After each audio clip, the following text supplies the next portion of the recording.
ओशो द्वारा अनेक शास्त्रों पर व्याख्यान मालाएं नहीं दी गई हैं। निवेदन है कि आप उन पर प्रवचन देने की कृपा करें। देखिए, जो बहुत सुंदर था, रसपूर्ण था, अतीत के सारे साहित्य में से ओशो ने चुन चुन कर उस पर प्रकाश डाला, उसको और भी सुंदर और भी रसपूर्ण बना दिया। मुझे नहीं लगता कि इसकी जरूरत है कि जो शास्त्र बच गए हैं उनकी व्याख्याएं की जाएं, कोई आवश्यकता नहीं है।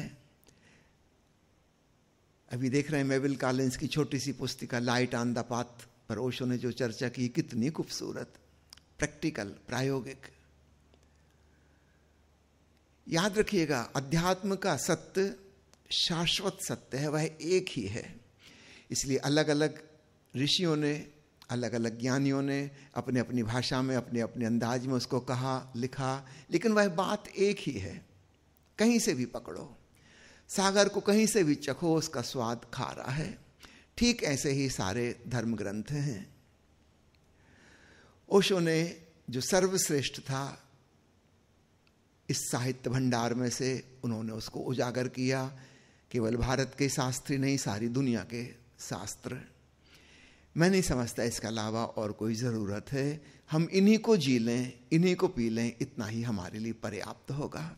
अगर प्रेम की वजह से मनोबल टूट जाए तो, अपना सेल्फ वर्थ पर सवाल उठ जाए तो, प्रेम के बदले स्वच्छ प्रेम ना मिले तो क्या करना चाहिए? तो क्या करना चाहिए? अपने पर लौट आना चाहिए। आप जिस प्रेम की आशा लगा के बैठे हैं दुनिया में, ऐसा प्रेम आज तक कभी किसी को नहीं मिला। आप अपने आप को अपवाद नहीं समझो कि आपकी सेल्फ वर्थ टूट गई, आत्मविश्वास खत्म हो गया, किसी ने आपके प्रेम का प्रत्युत्तर प्रेम से नहीं दिया। आप क्यों दूसरों के द्वारा मिलने वाले प्रेम और आदर से अपने आप को नापते हो, तौलते हो? स्वयं को जानो, स्वयं को प्रेम करो, सेल्फ रिस्पेक्ट से भरो। और ये तभी संभव है जब आप ध्यानपूर्ण बनोगे, अपने भीतर अधिक से अधिक चैतन्य बनो और ऐसा प्रेम पाने की कोशिश करो जो किसी पर निर्भर ना हो। और आप हैरान हो गए, आप अपने एकांत कमरे में मौन बैठे हुए प्रेम से ओतप्रोत हो सकते हो, किसी दूसरे की जरूरत नहीं है। जब ऐसा प्रेम आप जान लोगे, तब आप पहली बार इंडिपेंडेंट होगे। इसके पहले तक आप केवल दूसरे का शोषण करते हो और दूसरा आपका शोषण करता है, और जल्दी यह बात उजागर हो जाती है और सारा प्रेम नष्ट हो जाता है। बारंबार ठोकर खाकर भी लोगों को समझ में नहीं आती कि भूल कहां हो रही है। आप दूसरे को एक्सप्लॉइट करना चाह रहे, दूसरा आपको एक्सप्लॉइट करना चाह रहा। दो भिखमंगे जिनमें किसी के पास देने को प्रेम नहीं है, वे एक दूसरे से भीख मांग रहे हैं। जल्दी ही वो भिक्षा पात्र उघड़ जाते हैं, पता चलता है ये तो खुद ही भिखारी है, ये खुद ही दूसरों से मांग रहा है, ये हमें क्या देगा? और तब प्रेम संबंध नष्ट हो जाता है। अब आपने पूछा है क्या करूं? अब इस बात से जागो, चेतो। इस संसार में ऐसा ही हो सकता है, इससे भिन्न हो ही नहीं सकता। ऐसा नहीं समझो कि आपके साथ कुछ विशेष हो गया, कि किसी ने आपको धोखा दे दिया है। यहां का यह नियम है, ऐसा ही होगा। अब जागो, चेतो और उस प्रेम को तलाशो जो किसी अन्य के ऊपर निर्भर नहीं है। आपके हृदय में वह प्रेम का खजाना छुपा है, आपने कभी देखा नहीं। आप हमेशा दूसरों की तरफ अपनी नजरें रखे रहे कि दूसरों से मिलेगा। अब अपने ऊपर नजर लाओ। तो इस घटना को घटाने वाले लोगों को सबको धन्यवाद दो कि अच्छा किया उन्होंने, जल्दी चौंका दिया, जगा दिया। अब अपने ऊपर लौटो।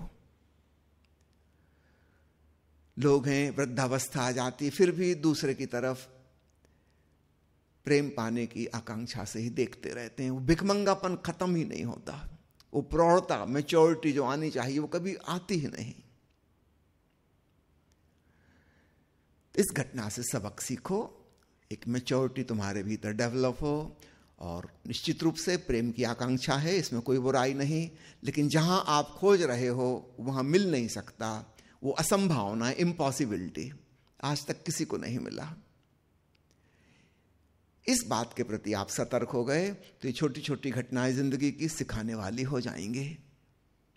आप अपने ऊपर लौट आओगे और तब एक विचित्र घटना घटेगी। आप पाओगे कि प्रेम का खजाना आपके हृदय में है। आपका हृदय कमल खिल गया और प्रेम की खुशबू विस्तीर्ण होने लगी, फैलने लगी, रेडिएट होने लगी।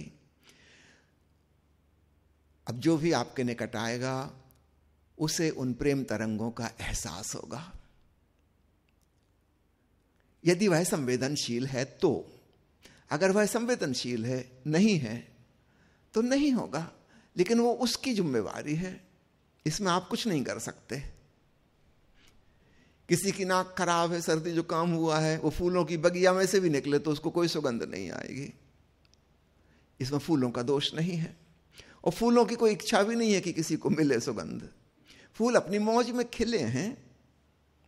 ठीक ऐसा ही जो व्यक्ति अपने हृदय के खजाने से जुड़ गया वह प्रेम पूर्ण हो जाता है। एक सुगंध की तरह उसके आसपास हवाओं में सुवास होती है, पर उसकी कोई इच्छा नहीं होती कि किसी को मिले, लेकिन किसी को मिल जाए यह उसका सौभाग्य। लेकिन वो डिपेंडेंट नहीं है किसी के भी ऊपर। ऐसा व्यक्ति जिस प्रेम को जानता है उसे हम कहें दिव्य प्रेम, डिवाइन लव। साधारण प्रेम हमारा भीख मांगने वाला प्रेम है। फिल्म में गाना आता है ना, प्यार दे प्यार दे प्यार दे दे मुझे प्यार दे दे। वो दूसरा भी लूटने की कोशिश में कि तू हमें दे दे, और ये कह रहे हैं तू हमें दे दे, है किसी के पास नहीं। इसको कितनी देर छुपाओगे? जल्दी पता चल जाता किसी के पास नहीं देने को। तब सब कड़वा हो जाता है, तिक्त हो जाता है, जहरीला हो जाता है, और हम दूसरे पे दोष लगाते हैं कि इसने नहीं दिया। तब भी हम ये मान के चलते हैं कि उसके पास था बड़ा खजाना मगर उसने दिया नहीं। काश हमें समझ में आए किसी के पास नहीं है, और तब हम अपने भीतर मुड़ते हैं। पहले ध्यान करो, प्रेम तुम्हें अपने भीतर प्राप्त होगा, और जब भीतर प्राप्त होगा तो बाहर भी बटेगा, लुटेगा। वो उसका सहज परिणाम है, उसकी फिक्र करने की जरूरत नहीं। भीख मांगने वाला प्रेम छोड़ो, इतने मैच्योर तो धीरे धीरे बनो।